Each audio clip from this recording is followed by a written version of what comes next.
Mr. Karan Chopda. He's going to talk about assessing business opportunities in India's towns and what kind of lessons the journey of Chirayu Power throw for us. We have a first presentation by Mr. Karan Chopda, followed by the Q&A moderated by Professor Prasad and myself. So a brief introduction of Mr. Karan Chopda. He is the founder director for Chirayu Power. He is well versed with, although he's a renewable energy expert, he is quite well versed with AutoCAD, SketchUp, PVSys, PVSol, Solarium, multiple online and offline designing and forecasting tools. All these skills he has learned as part of his software engineer role. He is also proficient in renewable energy solution design and development.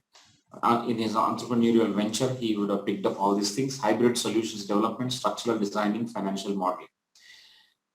He founded in 2014 as Karmo Solar Solutions, which is a proprietary business with a capital of 20,000, largely self-funded, that has clocked now a turnover of close to 50 crores in 2022. In 2015, started providing solar off-grid solutions, on-grid solutions, solar thermal solutions, solar fencing solutions, solar street light solutions, solar hybrid solutions, etc. In January 2016, converted the proprietary business to private limited company named Chirayu Power. With more than 1500 plus clientele, Chirayu Power has installed solar rooftop solutions of 40 plus megawatts and ground mounted solutions of 120 plus megawatts. With a team of 30 engineers and 100 plus fabricators, Chirayu Power is charging to complete any solar system inquiry on pan-India basis, in the sense that the organization has now grown up to handle any queries and provide solutions across the country. That's a wonderful evolution in a very, very short span of time. Congratulations, Mr. Karan, and we welcome you once again to this leadership conversation. Thank you so much. What I will now do is I will stop sharing my screen, and I invite Mr. Karan Chopda to give his presentation. We are all waiting for you to understand your journey and the lessons for all of us. Over to you. Thank you so much, sir. Thank you so much, ICFAI, for giving me such an opportunity to present myself and to find me able to present present the subject to you. I especially thank Mr. R. Prasad and Sudhakar Rao, sir, for this conversation, and I also thank Mr. Srinivas Rao, sir, for finding me able to for such kind of presentation. So let me start with my PowerPoint presentation. Is my screen visible? Yes. So today's topic is assessing business opportunity in rural India. As Sudhakar sir has already said that we'll be having this presentation for 20-25 minutes, and rest I'll be taking questions from you all. So let me start with the presentation. Sir has already introduced me.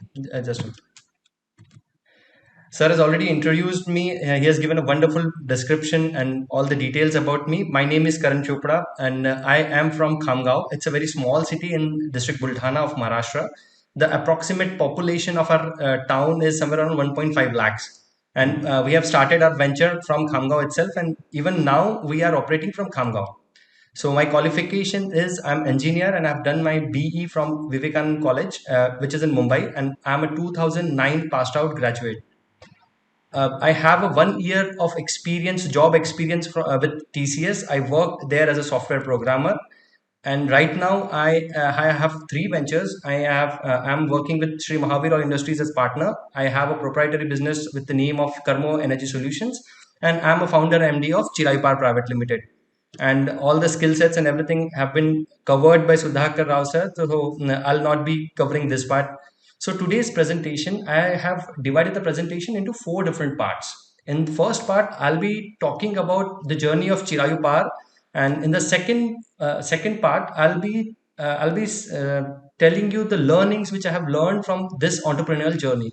And as a third section of this presentation, I'll be briefing about what kind of opportunities do we have in the rural India, all the business opportunities that we have in rural India. And lastly, we'll be taking a Q&A session. We'll be opening the forum for that. So let me first start with the journey of Chirayu. Excuse me. Let me start with the journey of Chirayu Power Private Limited. So it all started in 2009 when I have joined TCS. Right after joining the TCS, I knew that within a year I'll be resigning from the job. So I was very determined that I'm not made for the job, and I have to switch to to be an entrepreneur. So it's a very interesting story. The day I got an appreciation letter from my MD back in TCS saying that congratulations, you have completed 1 year of your journey. I have replied him with my resignation that, sir, I'm very sorry, but I will not be able to continue on the post and I have to get back. So in 2010, I came back to my town having no plan at all and what I am supposed to do. So I've joined my family business. We are from a middle class family, and we have a small business over here in Khamgaon itself. For 3 years, from 2010 to 2013, I've sort of wasted my 3 precious years. I was doing nothing. I was not even focusing on my family business. I was not taking much care of that business. And my father was the one who is taking care of the business, and I just simply wasted 3 of my years. Then in 2013, a wonderful thing happened. I got married, and I got a sense of responsibility after the marriage itself. So there was an incident in 2013 also which have shattered me. I'll not brief on that incident. So after 2013, the real entrepreneur journey of me have started. So from 2010 to 2013, I've joined my family business. I learned developing Android web development as I was trained in that only. So initially, I had a plan to start a software company. So, but looking at the competition, I couldn't. I stopped myself from that. Then I started the LED trading business. LED as in LED lighting. In 2013, this was a very lucrative and this was a very new business. So I used to provide LED solutions to industries and all new facilities. So that was from 2010 to 2013. In 2014, I started learning about electricity. And believe me when I tell you that I knew nothing about electricity, what exactly is voltage, what is current, what is wattage, and what how electricity is work. I was unaware of it, and I was very scared of the term electricity.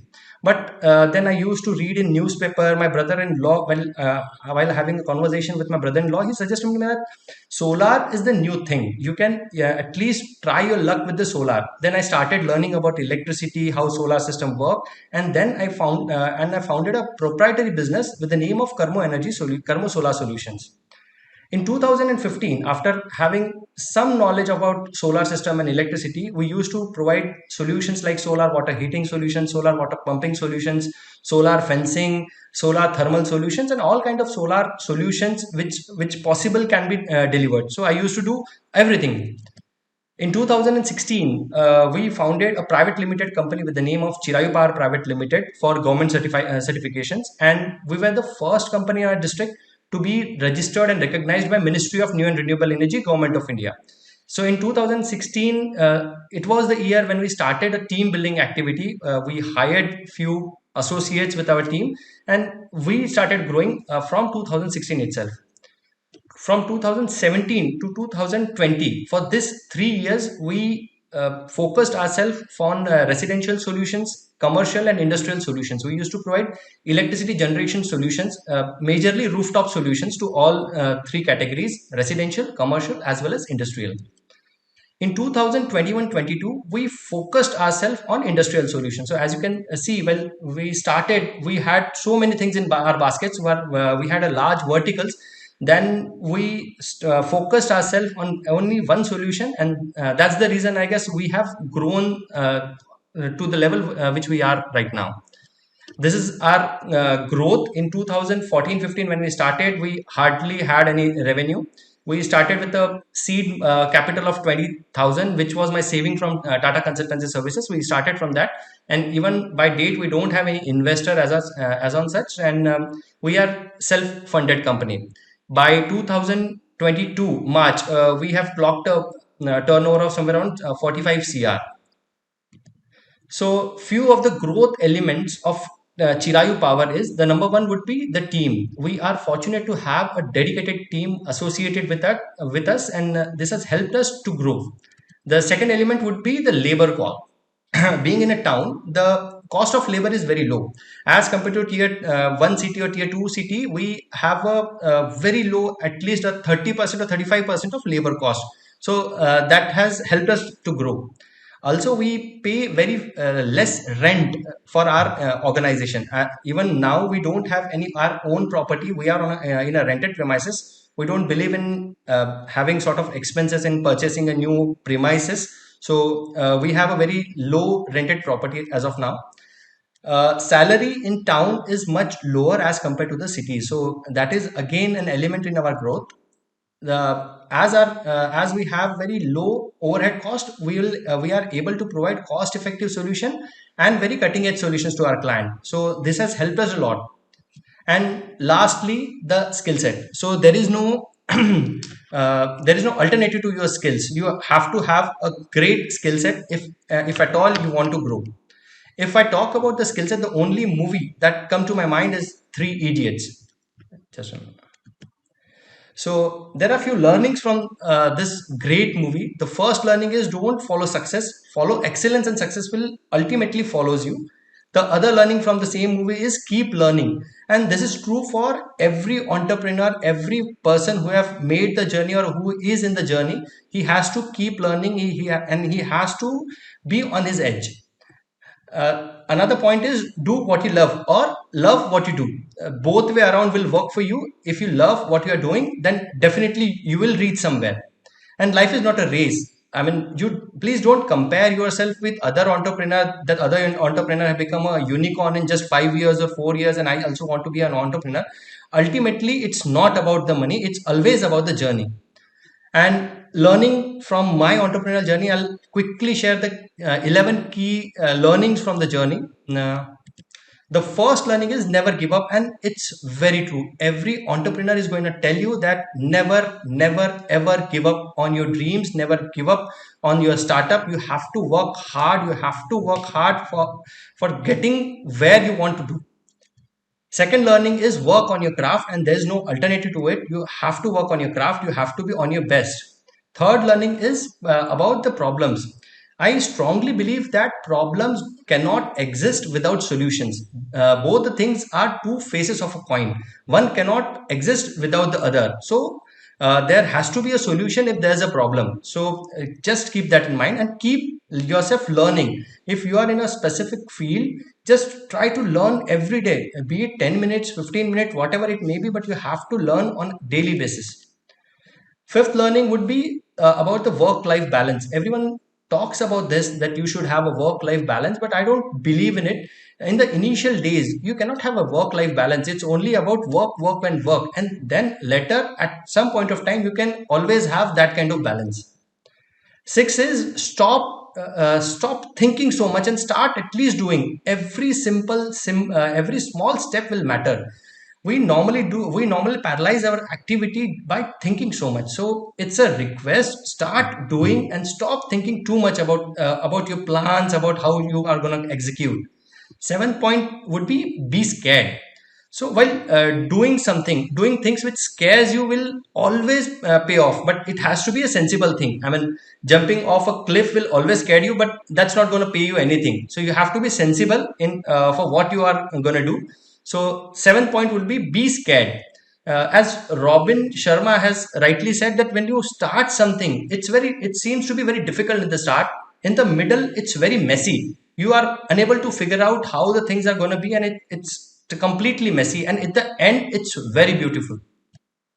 Eight is be a leader. There's a very good book called A Lead Without a Title. It's again by Mr. Robin Sharma. It's a good book, and it teaches us how to be a great leader at work and how to be a leader without a title.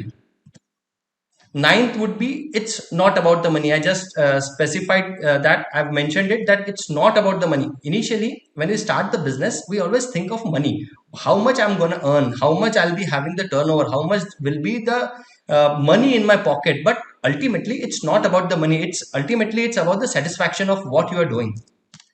10th would be you are not the best. You have to believe that, and you have to understand that you're not the best, but you'll always have to try to be the best in your field, and then only you'll be able to grow. And last but not the least, you have to be genuine. Even if you have a proposition, if you want to pitch to some investor, you have to be genuine. And if you're not genuine, the people are somehow gonna know that there's some tricky trick going on. So you have to be very genuine, and at the end, enjoy the journey. It's worth it. Entrepreneurship is a very beautiful journey, and uh, I think and I wish everyone should have the opportunity to enjoy this kind of journey. Now, coming to our main topic, which is assessing the business opportunity in rural India. I am not expert in assessing any business opportunities, but I'm fortunate to start my own business. And as I have started my business in rural part of the country. So I may bring out some points which may help you in assessing yourself, or it may help you to decide which kind of business you can have, or it may provide you some different verticals on which you can work in your near future. So, what are the advantages, main advantages of having a business in rural India? The first one is land availability.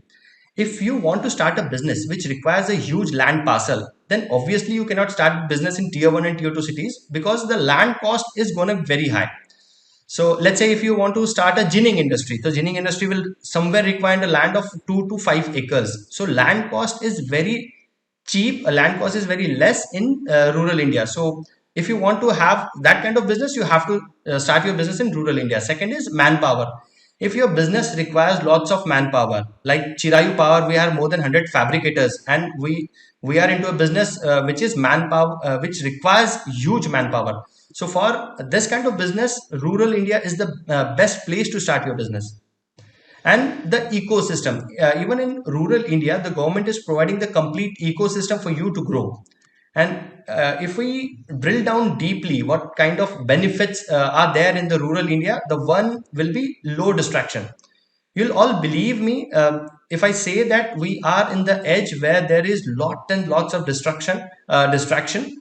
So it's very difficult to focus on anything. But in rural India, it's much more easier to focus on your goal, on certain thing which you want to achieve. Second will be the people in rural India have high EQ.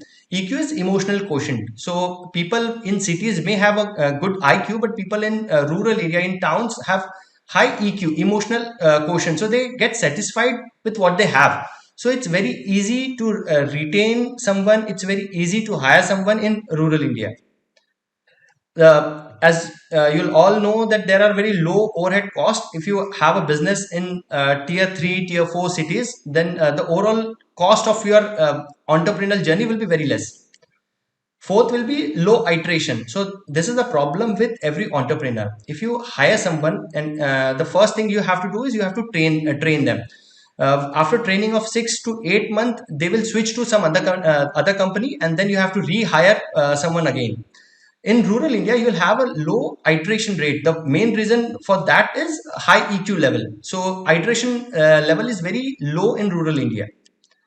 You can save a lot of time if you work in rural India. Let's say you have started a business in Hyderabad. From reaching point A to point B in Hyderabad, it will at least take somewhere around 30 minutes. But for me to reach to my office, it will take somewhere around 3 to 4 minutes. So I'm saving so much of time in traveling and in other activities. So working in rural India will definitely save a lot of time for you. Then other aspect would be loyalty. All the vendors, suppliers, laborers, employees, all the associates which you have will be much more loyal if you are there in the rural India. Loyalty is still there in tier 3 tier 4 cities. And ultimately, if you are there in rural India, and if you can work over here in rural India, then the overall cost will be very less, and your end product will be very cost effective. As you all know, India is a agri-based country. Agriculture is the main thing. 70% of our population are based somehow on the agriculture itself. As you can see on the graph, multiple states are producing different kind of agricultural commodities. Some states may produce rice, some states may produce wheat, some states may produce jawar, bajra, corn, sugarcane, or some of the things. So we are a country of 135 crores. So if you look at it, at least twice a day, this 135 crore people are going to be hungry. So if you are into agriculture business, if you are into a food processing business, you have such a huge clientele, you have such a huge client base. Forget about export. Anyways, India is exporting at a very good level, but even if you make a product for country like India, you will be having a customer base of at least 135 crores. So it's a huge number. Process it where it is grown. So let's see, I'm from Maharashtra, and I'm specifically from a belt where cotton is grown. So for our belt, the best agri-based business would be ginning, oil industry, textile industry, spinning mills, all kind of activities which are related to the cotton. Just because the raw material is available in our in our state, in our kind of belt, and it's all about the demand and supply. You should know where exactly the supply is, where exactly you have to supply, and where exactly the demand is. And if you know this thing, you can have your business anywhere in the India. Now, few options. If you are looking at agriculture as a business, then there are a few options which I have figured out. One will be tree nursery and farming. Now, initially we used to think that farming is not that profitable business, but right now I've known so many farmers that are making ample of money, ample of turnovers, and they are doing lot better than many of the industries. Herb farming is again one of the good business. Third would be bee farming. This is again a new kind of business. Various technocrats are going forward for this business. Fruit farming is again, you can opt for this. Fish and prawn farming. If you are if you lives in coastal area, then this can be a business for you. Fish and prawn farming.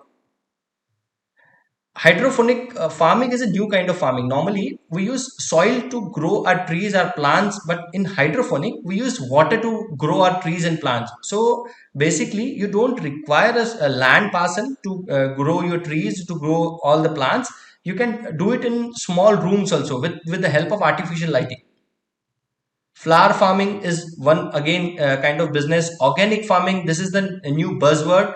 Everyone is looking for organic food. Organic food. If you are the producer of organic food, you have masses who can consume your organic food. If you can process commodities, if you can process, if you want to go into agro-based industries, so few options could be textile industries. Now textile industries has huge verticals, right from oil industries, cotton ginnings, spinning mills, and everything related to the cotton, and all kind of artificial fabrics. Food processing like dal industries, sugarcane industries, and all kind of food processing. If you are from a place where potatoes are grown, so you can ultimately look into potato chips manufacturing company. If you're from south, you can get into banana chips manufacturing company. So there are lots of options available now, right now. Industry of dairy, then industry of sugar. As I said, if you are from a belt where sugar cane is in ample, you can definitely look into this kind of business, industry for sugar. Vegetable oil processing, industry of tea, coffee. If you somewhere from Assam, or if you want to do a business in Calcutta, so this could be a great business for you. Business of coffee, business of tea, right from production, processing, trading, multiple options are there. Industry of leather goods, industry of bamboo. Right now India is exporting bamboos, so you can look into it. It's a very profitable business. A few of my friends are even doing the farming of bamboo right now. Industry of jute is also flourishing. We are importing our jute from countries like Bangladesh. If you can produce our jute, if we can process our jute right in India, we can have a very good business opportunity. Another business would be renewable energy, which I'm into. If I get the opportunity to speak on this subject, I think I can speak for hours or even for days.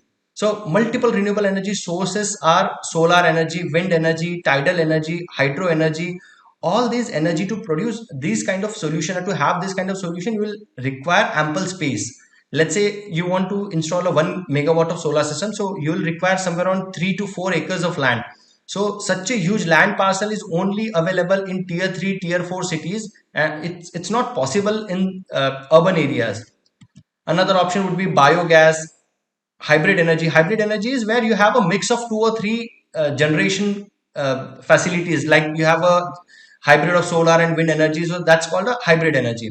And green hydrogen. Green hydrogen is a hydrogen produced by using solar energy or any renewable energy, where the source is the renewable energy. If you get the hydrogen, so that's a very good, and that's a very niche field to work on. Just 2 days back, government of India has also introduced a green hydrogen policy for India. So you can definitely work on this thing. You can also look for warehousing business, cold storage as a business. Government of India is also providing subsidies in the scale of somewhere around 55 to 60% of subsidies are available for opening your own warehouses. Even banks are giving loans at very low interest rates. So you can definitely start your own warehousing business, cold storage business. If you are into a technology business, let's say if you are into development of applications or providing any service, then you can definitely switch your production or your activities to a tier 3 tier 4 cities. Let's say if you are into software business, or if you are into a software support business, then you don't need to be there in a tier 1 city. You will obviously reduce or cut down all your expenses if you look to have a business opportunity in tier 3 or tier 4 city. IoT solutions. I specifically remember. I'm not remembering the name of the company, but there's a company which is near Mangalore. They provide IoT solutions. So they are doing excellent, and they are also giving solutions to multiple countries. So a gentleman from Bangalore asked them that why you haven't started your business in Bangalore and have you started your business in small town. So the answer was, if I started my business in a huge city, then my overhead cost will be so much. Then I won't be that competitive that I am today. So you can definitely start all the technology business in smaller towns also. Digital marketing kind of business can also be done from a small town, because it doesn't require you to be in a tier 1 city. You can operate from anywhere in the country. There are various classic business, like you can have your own shop of fruits, flowers, and every kind of shop of groceries. Everything is available as a classic business. You can also look into starting your own gym. This is also doing very good. You can always start your own restaurant if you are good at making food. If you can have your own restaurant, then believe me, people are not going to stop eating, so your restaurant is going to work. And movie theater can also be a classic business. Single screen, double screen movie theaters are also working in tier 3 tier 4 cities, and they are generating good revenue. So, to sum up, there's a shortage of remarkable ideas. If I get the opportunity, I can just list down hundreds of ideas which can be worked in rural India. The main problem is what you want to do. What's missing is the will to execute them. And by this, I'd like to stop my presentation. And I have completed my 20 minutes, so I think I should start taking the Q&A session. Thank you so much for having me here. Over to you, sir. Thank you so much, Mr. Karan. That's a very, very interesting and detailed talk that you have delivered. One very interesting is about the growth of Chirayu as an organization, and your transformation from a software professional to an energy solution provider. I think that's very, very interesting. And also you have listed out some of the opportunities in India's towns, how to assess the business potential, and what are the important sectors and sub-options that we have with respect to technology, with respect to agriculture, renewable energy, warehousing, classic businesses, all inclusive. I think you've given a detailed presentation on all this. It's very, very interesting. Thank you so much for doing this. I'm sure audience would have a lot of questions, and we will open the mic also to interact with you directly in the second cluster of Q&A. But for the first cluster, now I request Professor Prasad to start the Q&A. Over to you, Professor Prasad. Thank you, Professor Rao. Karan, I think, the best thing about what you've said is you represent a new generation in India where people take up entrepreneurship at a very young age. In fact, a lot of India's growth story, innovation, problem solving will revolve around young entrepreneurs. May not be traditional organizations which come in and do it. And even then, I think they are a very small percentage of the organized business growing at a normal rate, not at an extraordinary rate. But I think the big difference will come when lots of people like you will come in and start solving problems. And it gladdens the heart that you're sitting in a town in Buldana and doing all this, and you've achieved, this kind of it really warms the heart to hear that, because I think this can be done in almost every town or city or small city in India. There's True. no dirt of doing it. So that's the importance of you being here. I mean, it's not about, that you're a business tycoon, who has established himself for the last 40, 50 years. All that doesn't matter now. Right now, what matters is how do we solve our problems? And I think you've brought in a wonderful solution for that. Thank you so So much, thank sir. you very much for taking us through the journey. Thank you so much, sir. Thank you so much. I think the first question I have is about your motivation. You've listed various phases in your life.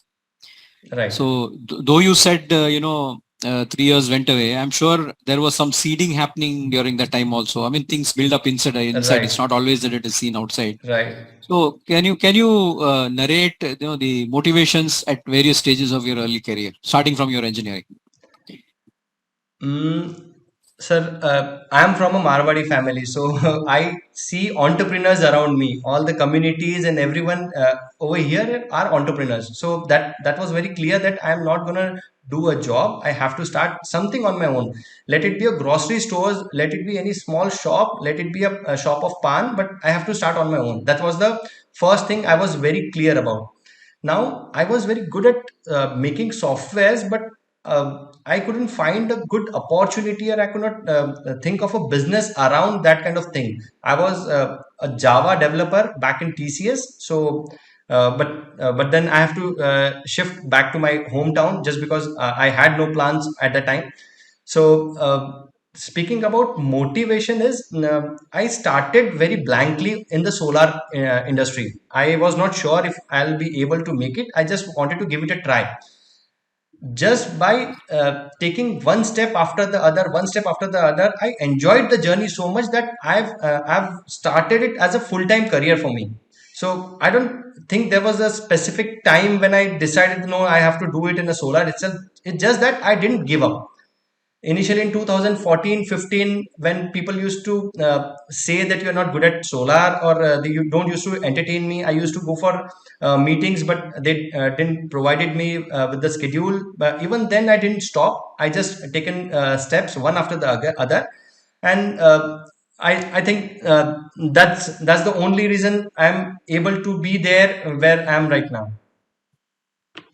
Excellent. I think one is your background, which has got highlighted. You come from a family where business is important. I was always curious. I mean, what is it that gets families, Marwadi families back to business? Is there some kind of insights you'd like to give us? Because some of the others also may, over a period of time, pick it up. See, if you are in normal families, when you go to, let's say, if you are in 10th, so parents will always tell you that you only have to study, you don't have to do anything else. But in Marwadi families or in Gujarati families, they will always tell you that you don't even know how to post a check. First, learn how to post a check. First, go to the bank. At least sit with your father and learn something, and then you can obviously study. So for us, it's both the things parallelly. It's education is also important, and likewise we are habitual to see all the entrepreneurs around, and that I guess have seeded the entrepreneur in me, and that's the only reason I can see.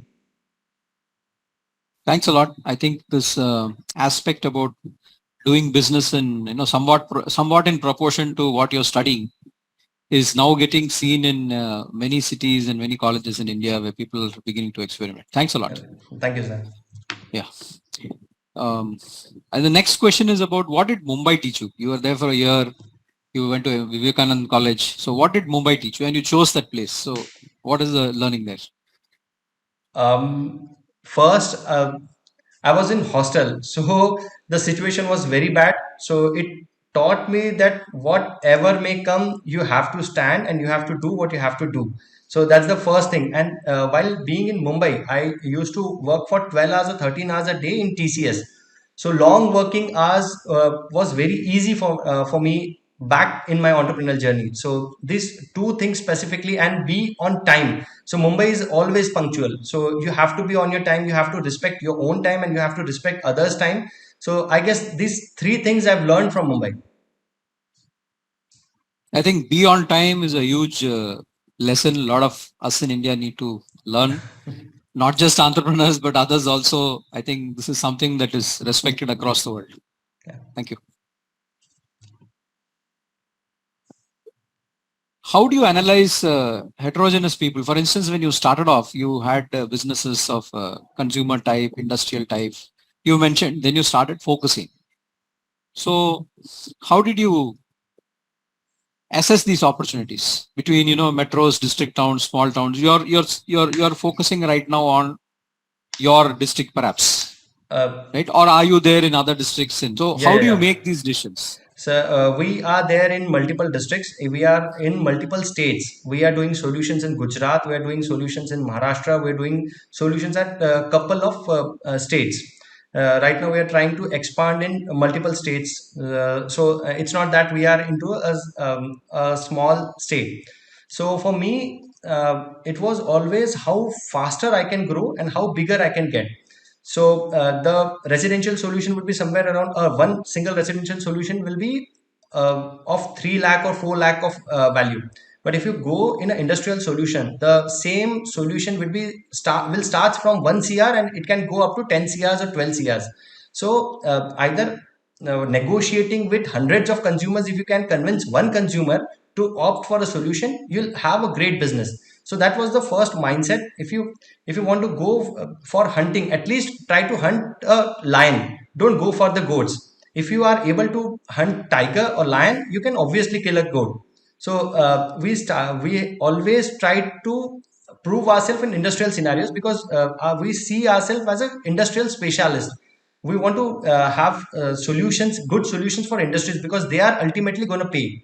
Second thing is, it's very easy to explain a solution to an entrepreneur, to an industrialist, rather than to explain a solution to the residential consumer.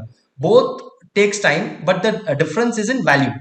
So you have to select what kind of consumer you want, and you have to focus over there. So it's rightly said that where your focus goes, your energy flows. So we have focused majorly on industries, and that's have paid us. Fantastic. The next question is about, what is the future you see for renewable power? It's blooming, and people are talking about so many things from electric vehicles to green hydrogen. So what do you see ahead for a country like India? Battery backup would be the future for India. It can be lithium battery, lithium titanium battery, lithium ferrophosphate battery, any kind of battery which is feasible, which is a cheaper solution, which has a longer life, is the next thing for a renewable energy. Now you know how to generate electricity, but the next thing would be how to store your own electricity without the help of grid. So that will be number one, and second will be the green hydrogen. Government has subsidized hydrogen production right now. All the analyzers and everything has been subsidized. Just 2 days back, I read the policy about green hydrogen.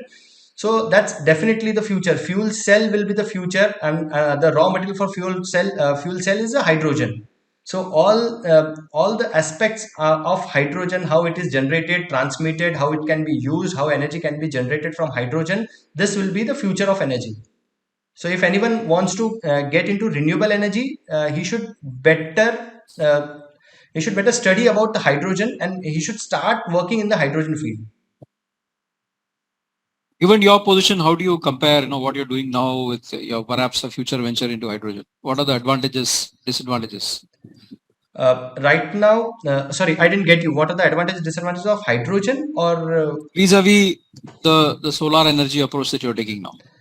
now the solar is much of a saturated business. So if you want to grow, you have to get into new kind of business, and hydrogen is very new to it. And we are even learning about the hydrogens. We have started our learning again on hydrogen, how it can be generated, how it can be generated cheaper.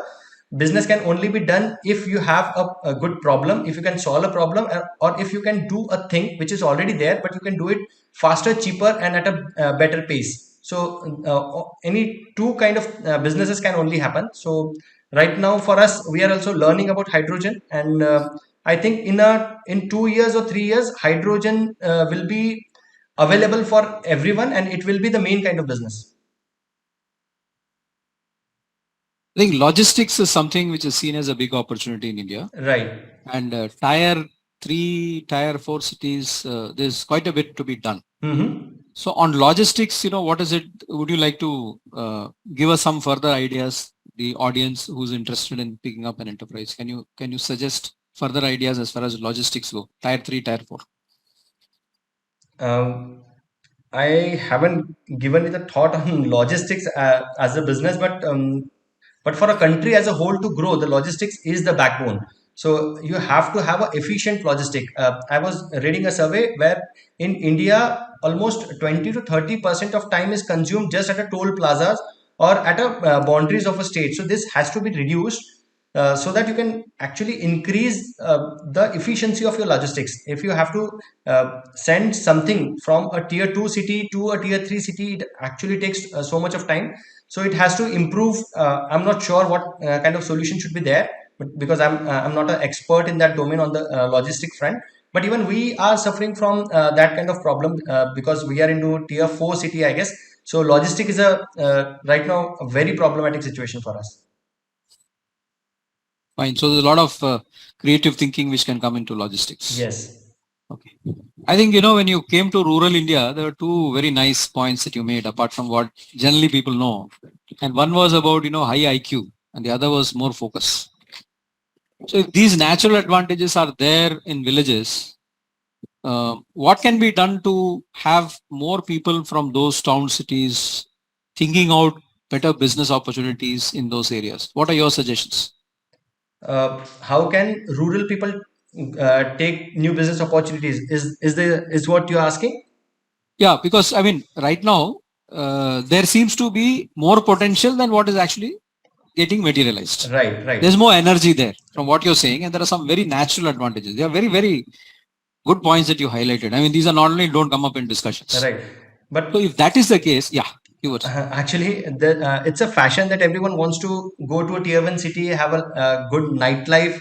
They wants to go to pub. They wants to have a girlfriend. That's why everyone is looking for a job. There are very few people are actually interested in entrepreneurial journey, and very few people are ready to take that pain. But if someone is ready to kickstart or is ready to take that kind of pain, there are multiple options available in rural India. As I already said, if I start writing down all the options which are available just near me, I can at least write down 50 business proposals in a one shot. This can be done, this can be done, this can be done. So there are multiple options available. The only thing is people are not willing to do the work, and people are not willing to stay in rural area. They only think that they can only grow if they get a good job in a big cities. So that's the bigger problem. If people start Okay, let me staying put the here, question. yeah. Yeah. Let me put the question in a slightly different way. Yeah.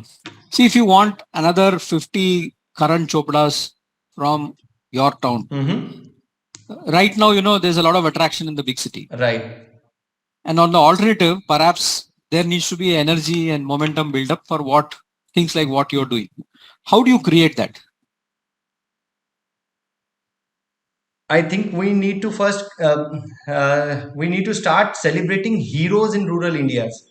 We need to celebrate the entrepreneurs which are working day and night in the rural India. We only see the entrepreneurs which are there in the Shark Tank. So everyone thinks that it's very green on that part, but we have to celebrate all the entrepreneurs. There are multiple people who earn at least 50 lakhs of profit a week in rural India just by having just by trading.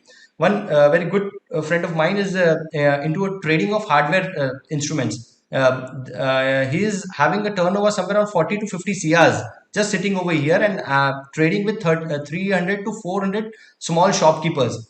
So if you want to inspire peoples, and if you want to have 50, 60 entrepreneurs, one will be we need to have inspiration for them. Second will be we need to create an ecosystem for them. It's actually the ecosystem is not that good in rural India. The perks are not that great. People don't think that they will be succeed if they start on the smaller places, but it's vice versa. there are a lot more chances if you start in a smaller city than in the bigger city. Your overall overhead cost will be very much less. So we need to teach them, we need to educate them. Even in the smaller engineering colleges, MBA colleges, we need to have that kind of interaction, that what kind of advantages will be there if you start your journey in the rural India, and what all opportunities you have in the rural India. I think that education is also missing somewhere. Excellent. I think you've talked about uh, having identifiable, visible heroes, flesh and blood heroes who can be seen at their work, which motivate people to do that. I mean, though not from here, I think Sridhar Vembu is a good example of a guy who went back to a place like Tenkashi and set up a business. So we need more identifiable such heroes in villages and towns who can, yes, we can do it. It is possible. It's been done, that kind of an effort. And of course, you mentioned about education. There has to be some infiltration into, or, kind of awareness building, capacity building in education in order to do so. And you also mentioned ecosystem. Thanks a lot. I think these are necessary, and it's a question of who's going to do it. Right. Though, the government also has a role to play, but I think a lot of social venture options here in order to do this. Thanks a lot. I hand it back to Professor Rao for the next cluster of questions. Thank you. Thank you very much. It's a very interesting conversation, Karan. You are a symbol of entrepreneur next door.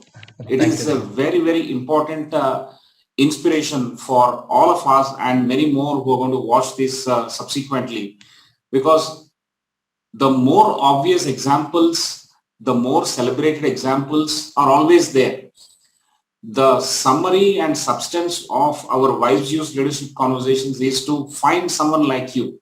So on this conversation platform, we will have Sridhar Vembu to Karan Chopda. I think we have all such examples who will talk about it. Management thinkers, spiritual leaders, sports champions, social entrepreneurs, business entrepreneurs in any way, and rural entrepreneurs from small towns like you, all are going to actually make this learning a very, very enriching experience. And today in Focus, you are more identifiable. You are an inspiration for many of us to think that, yes, we too can do it. We can think small and do it. Always we tell people to fall into the grind of what is called think big. I mean, that is misunderstood. You just go down to rural and the towns, and then you can think big there itself. I think it should be understood in the right context, and you are a very, very important embodiment of that thought. Thank you so much. Your answers are also very interesting, and I'll summarize a few more points towards the end, but let me take a few questions, Karan. Yeah. Yeah, and all the other members, participants, please raise your hand if you want to talk directly to Karan Chopda. We'll have a very interesting conversation. But before you raise your hands, I'll just take one or two questions. Karan, can you tell us how did you come up with this name, Chirayu Power? Is there any story behind that? Yeah, the meaning of Chirayu is infinite, a lifeless entity. So renewable energy is obviously a lifeless thing. It's an infinite energy source. So that's why we came up with the name of Chirayu. We actually searched lots of name, but it was not relevant. And I believe in a name which is coming from a Sanskrit thing. So Chirayu comes from a Sanskrit script, and it has a meaning of infinite. So it's a infinite source. That's why the name is Chirayu. There's no person in our family or nearby us who is named after Chirayu. So Excellent, excellent. Did anybody help you also in finalizing this name? Did you brainstorm with a few others also? I've brainstormed majorly with my relatives that what all options can be there. So Chirayu was the name which struck me, and I took the suggestions from everyone, and it was looking good, and that's why we finalized the name. Excellent. The second question is, it is generally said that ethics in business eventually will lead to the eventual growth in the business.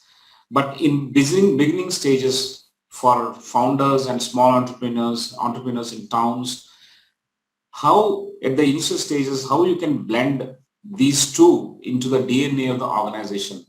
Do you have any thoughts on that? ethics and growth?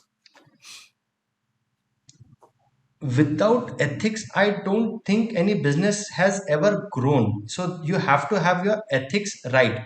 I've seen businesses failing. Just initially, they used to do very well. They used to portray as if they are very big organization, and at the heart of it, the ethics were missing. So ethics is very important, and how to incorporate the ethics in the DNA of an organization is up to the entrepreneur. He has to be he has to set the tone of the complete team as if this is what we stands for, this is what we have to do, and this is how we have to pitch to our clients.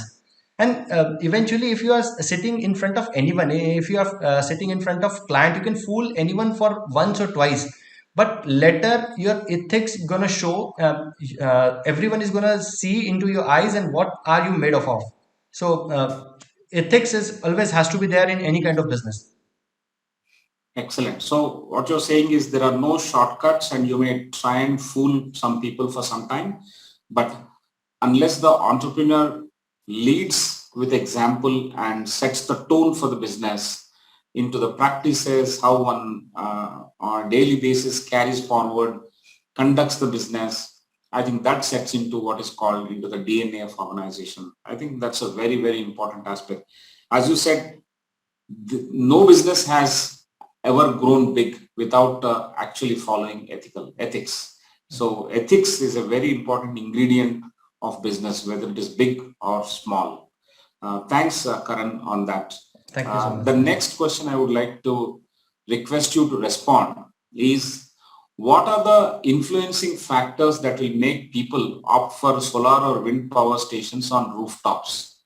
Are there any 2, 3 influencing factors that will make people opt for these kind of renewable power solutions, especially solar or wind on their rooftops? I don't think wind It may be difficult. Yeah. wind, I don't think it's a viable solution for rooftops, but solar is definitely viable. There used to be time when we have to explain to everyone why to put solar, what are the advantages of solar system. But now is the age where no one needs to be explained why you have to put the solar system. It's just about a game of who is giving the cost effective solution at a better pace and a better quality. Now it's that kind of question. But if you have to list down all the perks of solar system, so the ROI is very high. You can get the ROI in less than 3 years if you have a solar system on your rooftop, be it a residential segment, be it a commercial sector, be it an industrial solution. The ROI will be somewhere around 3 to 3.5 years. So if the ROI is in 3 to 3.5 years, then the IRR somewhere goes somewhere around 33%. And that huge IRR can't be achieved in any investment segment. So you can think of solar as an investment sector also, wherein you're putting your money and you're getting a returns of more than 33%, and which is also assured. Sun is not going to die, so you can be very assured that for 25-30 years you are going to get clean energy out of it. Plus, having 1 kilowatt of solar system is somewhere around planting 125 big trees. So it's a greener solution. It's a solution which is good for your pocket. It's a solution which is good for nature, and it's a total package of advantages. You can also have subsidies if you want to install a solar system on your rooftop. So government also giving 30% up to 30% of subsidies for you. So there's no point in denying that solar is profitable for you. Excellent. I think there are more reasons why one should go for solar than what in the past it used to be a difficult thing to convince people, but now with government also coming forward to offer subsidies and assured returns in this business, and on the whole it's a clean green business, and therefore there are more than enough perks for one to go for a rooftop solution, especially in solar power. So that's amazing.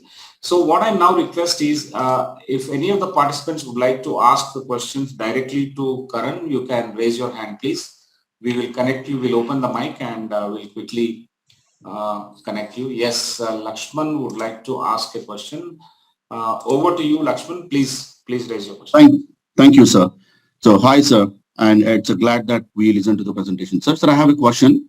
There are many people in the market, like, we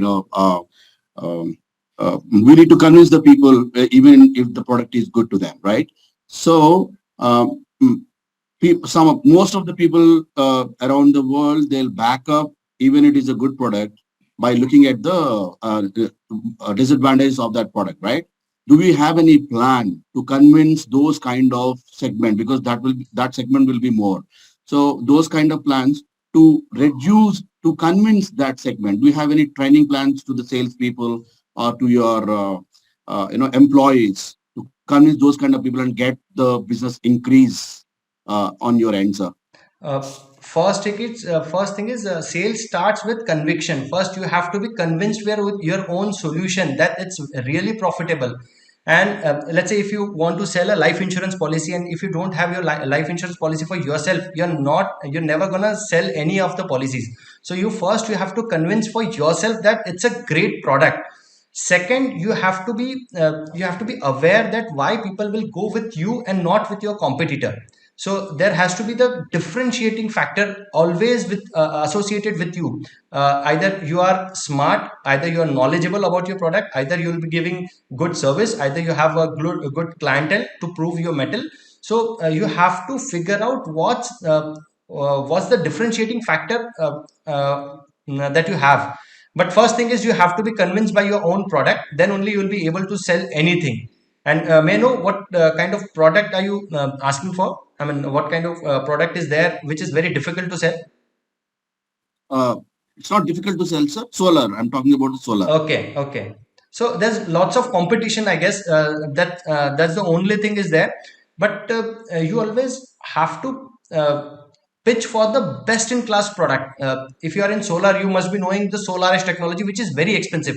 Let's say a 1 kilowatt of solar systems comes somewhere around 60,000, and the SolarEdge will come somewhere around 90,000. So we only sell the product which is of 90,000, and we convince the people about its advantages. See, cheap people are always going to fight for if someone is giving at 50,000, let me give it at 49,000. So don't get in that trap. You always have your own standards, what you're going to do, and you just have to stick to what standards you always have. And please, if you are into solar, always opt for a better technology. Give a technological advantage to a client, and your client will always opt for you. Excellent, sir. Thanks for the answer. Thank you. Excellent. That's a very good reply. And I think if we touch Karan anytime in the midnight, also he will come up with 4 or 5 very good suggestions on solar power. Definitely, sir. That's You are a rich resource. that's my bread and butter, sir. Thank you so much. May your suggestions be Chirayu always. Thank you so much, sir. In the meantime, is there any other question that the audience would like to raise? We'll do that. Otherwise, I'll request Professor Prasad if he has any question, and then we'll come back to summarize. A lot of people want to start something. I mean, they have it in there, but there's fear also of money, capital. Okay. Now, you come from a Marwadi family. You have done a business. How do you manage your risk? Are there any tips you'd like to give? If you get a funding, now getting funding or getting funded is very easy nowadays. But if you got the funding, don't just have the wings to fly. Don't just increase your overhead expenses. Just reduce those expenses in first 2 or 3 years. First build a solid base for yourself, and then you can obviously have your own premises, and you can spend whatever you want to do. So the reducing overhead cost will be one. Second is you should have a great team. So I guess your question is there are various difficulties while starting the business, right? Yes. See, starting anything new, be it business, be it anything, it will be difficult. Anything, when you start, it has to be difficult. Rocket uses its 90% of fuel in 10% of the initial journey. So it has to be difficult. That's why it's not for everyone. If not difficult, then everyone would have done it. So it will be difficult. You have to believe that it's difficult, but you also have to believe that it's doable. It's not impossible. But if you start taking steps and don't paralyze yourself just by thinking, oh, it is gonna be difficult, then it's difficult and it's impossible. You have to take steps. You have to just see few steps what I have to take today. You don't have to have a 5 years goal, 10 years goal. What am I gonna do after 10 years? What I'm going after 5 years? You just have to you just have a plan of one day what I'm gonna do today and how my today is better than yesterday. If you have that kind of answer, that's sufficient for you. I think that gives a clear operational point to a lot of people. This 1 day plan versus a 5 day plan. Uh, Going ahead, I'm just adding on to the question. Somewhere it was mentioned that you started with a funding of a few tens of thousands, 20,000. which is from your so for 20,000 from your own pocket. Now, how have you managed this exercise in your journey to your current turnover? See, in solar industries, we get advances from the customer itself. So if I have 10 customers and if I get advances from 10 customers, so I can definitely execute one solution. I'll execute one solution, I'll get paid for that solution, then I'll execute second solution, and that's how I managed. Then I've approached bank because we had turnovers, we proved our solutions, then we approached bank, then we had CC account from them, and now we are at a stable phase. But starting, you can be funded by your family members, you can take few loans from your friends to just start off. You can always opt for banks. Now banks are giving a loan up to 2 CRs without any mortgage. So anyone, if you have a great plan, the bank is willing to fund you. They are there just to fund you only. But you should have a plan. You should have a conviction that you can do it, and you should have a prototype that this is how it can be done. And getting funded is not that difficult as on today's date. You can easily get funded. I think you've given many more reasons why we should pursue solar in terms of working capital management also. Right, but the same model can be applied to many other businesses. Okay. Yeah. Excellent. I think many of the points that you've said can be extrapolated, pivoted into other businesses with some thought and creativity. And thank you so much.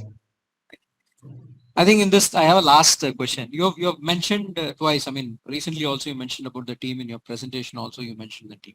So when you come to a tier 3, tier 4 kind of a town city, what do you mean by a team which is different from that which is there in a big city?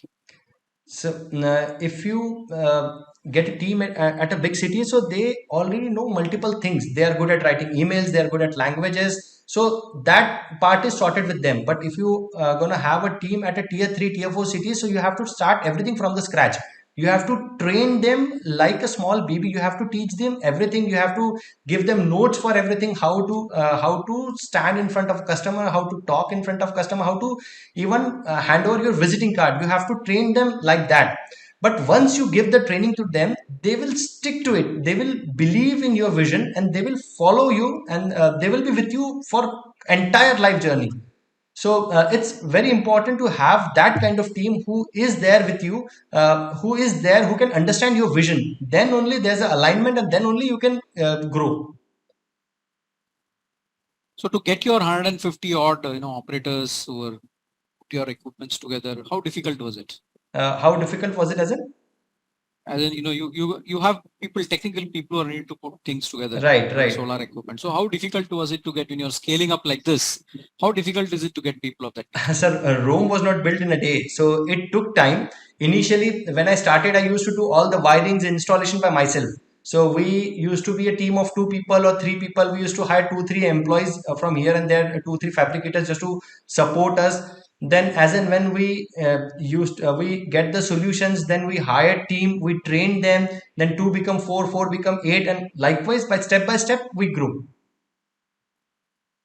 I think the criticality was one that you were able to do it by yourself. Yeah. And second is that you have scaled it based on the business. And today, perhaps with the way you go about doing it, people are remaining with you, as well as the fact that you're from a tier 3, tier 4 city. Right.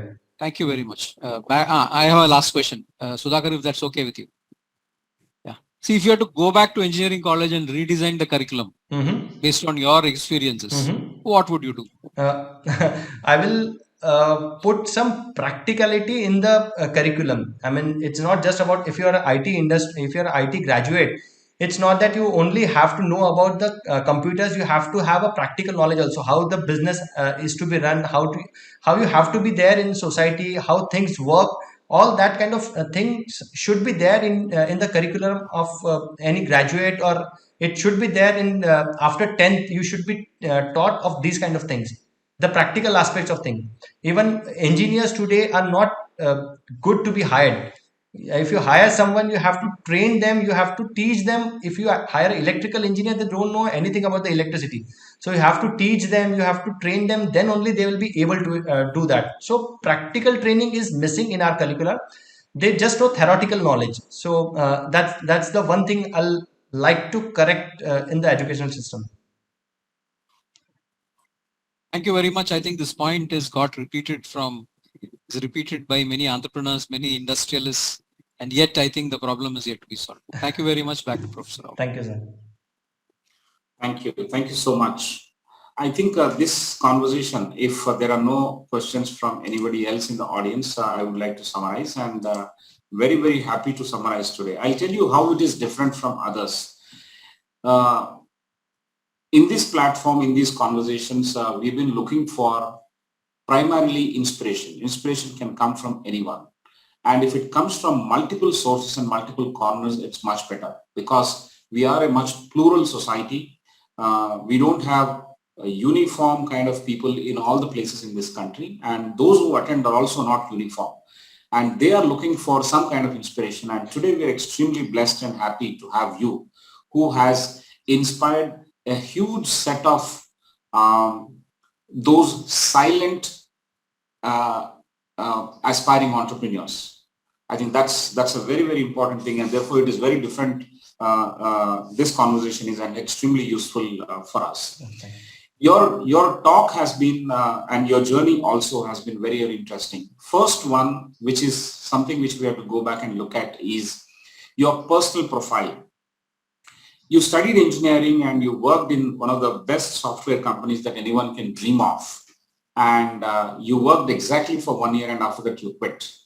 What is evident in this is that your business community that you belong to, the micro and macro entrepreneurs that are around you have hugely inspired you, and therefore that urge to become entrepreneur, that fire, that burning desire to become an entrepreneur has been kept alive, thankfully, by not enlarging the trappings of a corporate office. You have not gone beyond 1 year. If you had gone beyond 1 year and say, if you had said to yourself that I'll work for 4 years and I'll learn the nitty-gritty and then I go back to business, if you had said that to yourself, probably you would have never returned to your town. Right. I think your personal profile is a very interesting journey in itself. And we must thank your near and dear and those entrepreneurs and family who have influenced you in a big way. And the other thing in your personal profile is that the second Philip jig that has happened is when you got married. Very, very interesting. There are lessons in each of these things. This model is very interesting.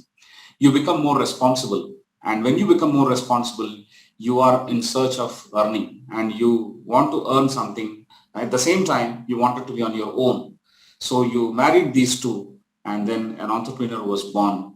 Entrepreneur was anyway in waiting and he was born at the right time. So that's a very interesting takeaway from your personal profile. We must use this opportunity to thank your family for creating that burning desire in you to become an entrepreneur. And you are an inspiration to many such small town boys. You're probably the name of your town or village is not known to many people across the screen. True. Those who are watching from India and abroad, they may not know the name of your village. But today, not only we know about the village, we know what this village boy or the town boy has done. So that's the beauty and the power of this conversation, and I'm extremely happy for that. You have also listed several advantages of doing business in rural India and the ability to focus on these things and have an eye for opportunity. So you have listed several business opportunities and reasons why you should do business, and that was very, very useful, like agro industries or agribusiness or renewable energies, which you're already doing. Technology also, there's a huge scope in rural and small towns, warehousing businesses, and any business, if it is done very well. In your own words, you said, it could be a small shop, it could be anything, but you wanted to do something on your own. So that if that desire is there, I think a restaurant or a gym or a shop or a movie theater, anything can happen. Either it could be trading or it could be a fully owned business. but one can begin there with so many advantages and opportunities lying in it. So to summarize your thoughts, there is no shortage of ideas in small towns of this country. What is missing is the will to execute those ideas. I think you have clearly established that you have displayed the will, and everyone should have that kind of will to execute these ideas. There's nothing small. The other big idea which you have given, and in your own way you have expressed, that you started this thing blindly. The solar energy also, you started something blindly, a very, very honest admission about that. And you started thinking one step at a time. You have not devalued anything. You did not say that, no, this is something small. No, you valued even that small thing, and therefore it has become very big today. So that's a very important takeaway. Thinking small, but valuing that small thing will eventually make it big.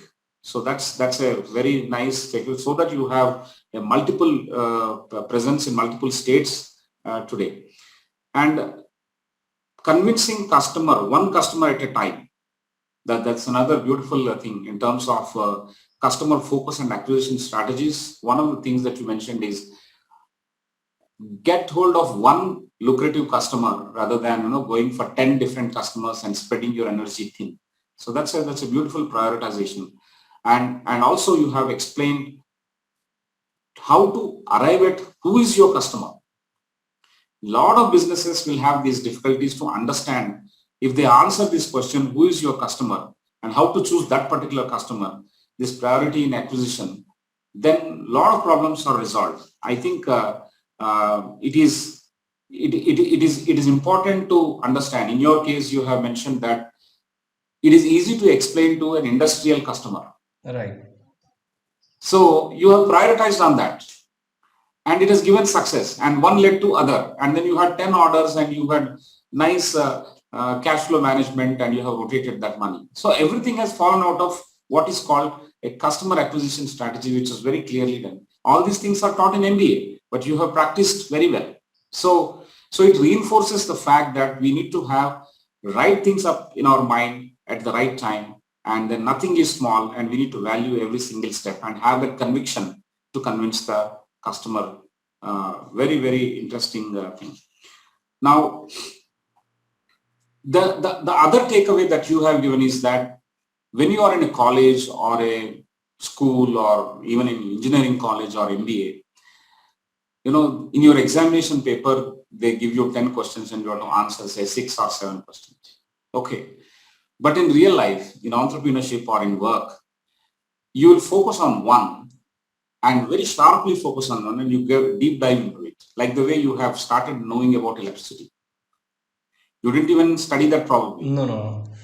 But in business, you were sharply focused on that and understood. And now you know that the engineers who are, say, electrical engineers, they don't know anything about the practicality of it. You mentioned it. Probably you were trying to recruit them. Right. They knew theory, but they didn't know anything about it. But businesses teach us, or entrepreneurship teaches us, how to focus and deep dive into one single area that you have to do. And it is way different from the kind of theoretical questions that we answered in our exam papers during our education. So that's a very important takeaway from your practice that we have picked up. Very, very nice. The pitch that you have given for why solar, how to differentiate your own business from others, all these are excellent. It is both theory as well as practical.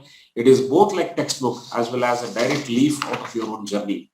And these reasons and the learnings and the future of solar, that is, storage is going to be the key and green hydrogen is going to be the future, is a very, very important to just top it up.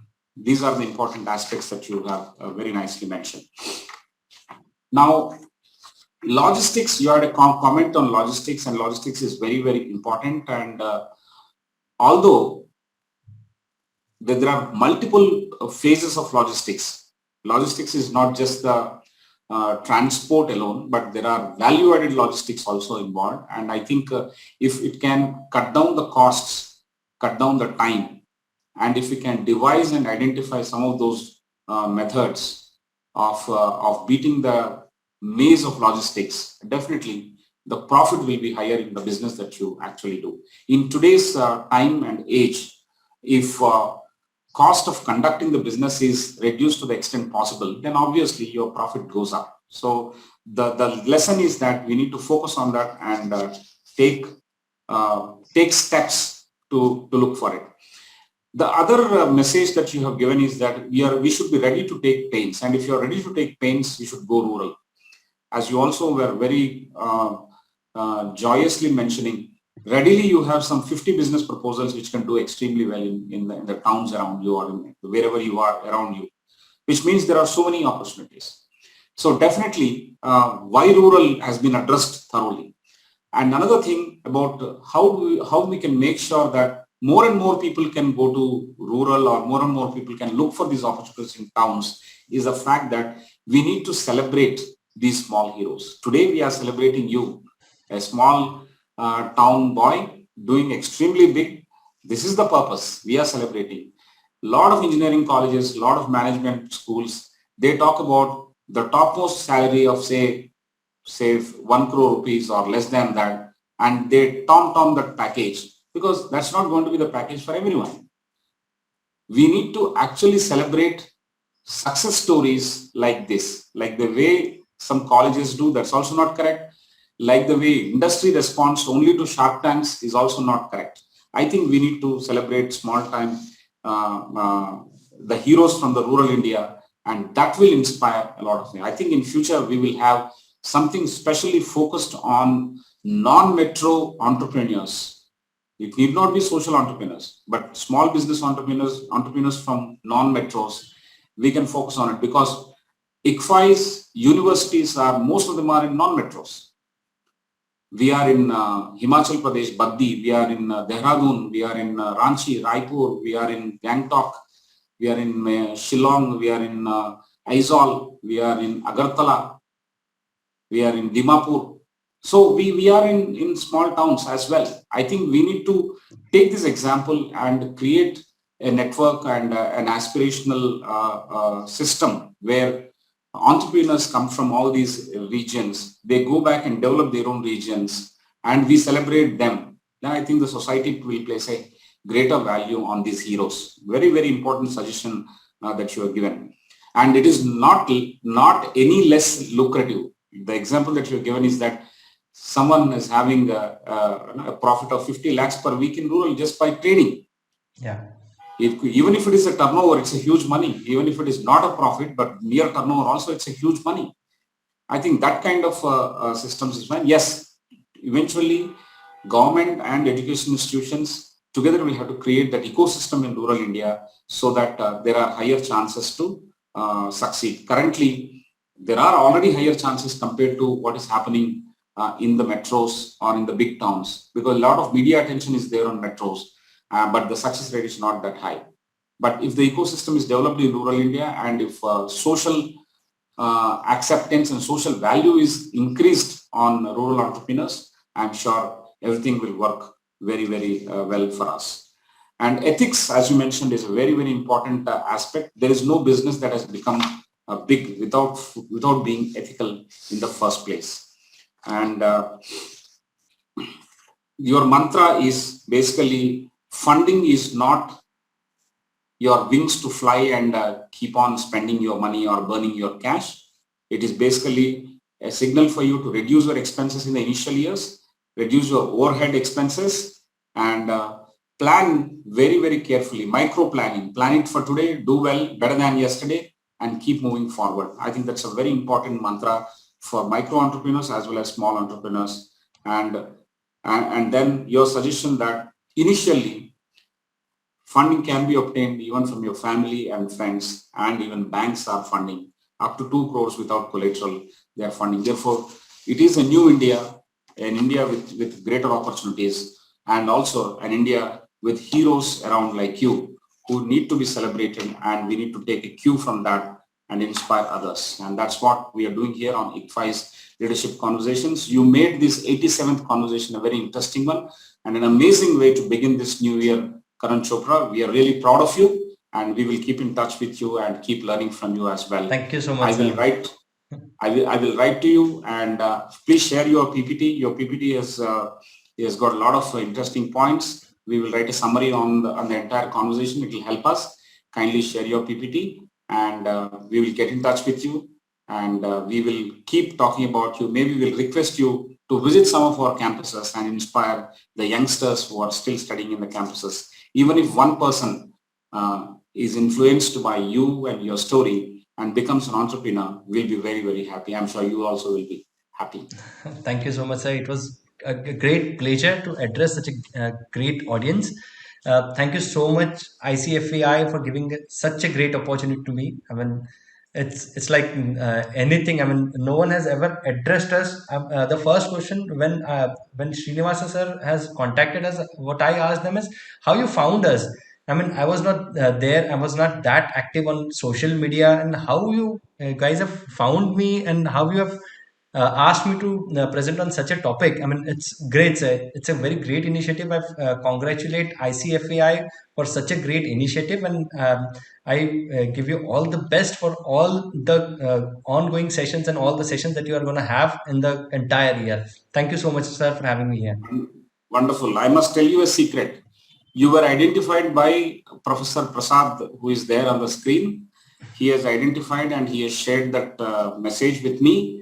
And then I requested Mr. Srinivas Rao to find out where you are. So he very easily found you out and he started talking to you over the last few weeks. So that's the story. So I want to thank Professor Prasad as well as Mr. Y. Srinivas Rao for building up this connect. And today it has materialized, and we are extremely happy for both of you and for three of you, for all of you. Thank you so much, sir. Great. So, ladies and gentlemen, this was a fantastic conversation. We'll see you next week, this time on Friday at 6:30 p.m. on 13th of January with yet another leader. We would love to learn and get inspired by that leader on Friday, 6:30 p.m. next. Till then, keep reeling under the newness of the new year, keep celebrating, but also get into knowing a little more about Chirayu Power and many more leaders like this. We need to find this growing India and make it very, very useful in nation building. And I'm sure the first time people who have joined today will continue to join every week, and we will definitely send mails and messages to you, and we will get you back for every single conversation we are having on Fridays. So see you all the time, every time. Till then, take good care and thank you very much. Thank you so much, sir. Good night. Thank you. Good night.